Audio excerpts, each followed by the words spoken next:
Suryapet municipal council సమావేశంలో వాడి వేడి చర్చ. సూర్యాపేట మున్సిపాలిటీలో 10 ఏళ్లలో 100 కోట్ల అవినీతి. 10 ఏళ్లు జరిగిన అవినీతిపై చర్చ జరగాలని కాంగ్రెస్ కౌన్సిలర్ల పట్టు. కేవలం బీఆర్ఎస్ పార్టీ 17 మంది కౌన్సిలర్లకే పట్టణ ప్రగతి నిధులు 5 లక్షల రూపాయలు కేటాయించారు. కాంగ్రెస్ పార్టీ కౌన్సిలర్ కేటాయించలేదు ఎందుకు? అవినీతిని ప్రశ్నించినందుకే మా 31 మంది కౌన్సిలర్లు పట్టణ ప్రగతి నిధులు 5 లక్షలు కేటాయించలేదు. విలీన గ్రామాలకు జనాభా ప్రతిపాదన నిధులు కేటాయించాల్సి ఉన్న 10 ఏళ్లుగా ఎలాంటి నిధులు కేటాయించలేదు ఎందుకు? ఇదేమని ప్రశ్నిస్తే నిధులు మురిగిపోయారని చెబుతున్నారు.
మున్సిపల్ సాధారణ సమావేశంలో కాంగ్రెస్ పార్టీకి సంబంధించి మరియు ఇతర మిత్రులందరూ కలిసి సూర్యాపేట మున్సిపాలిటీలో గత 10 సంవత్సరాలుగా జరుగుతున్న అవినీతిపై, హరితహారంలో జరుగుతున్న అవినీతిపై చర్చ చేయమని పట్టుబట్టినప్పుడు నేడగారు అవకాశం ఇవ్వలేదు.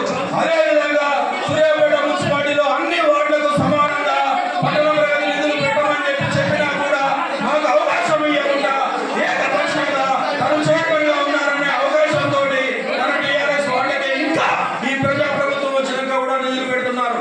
కాబట్టి మేమందరం కూడా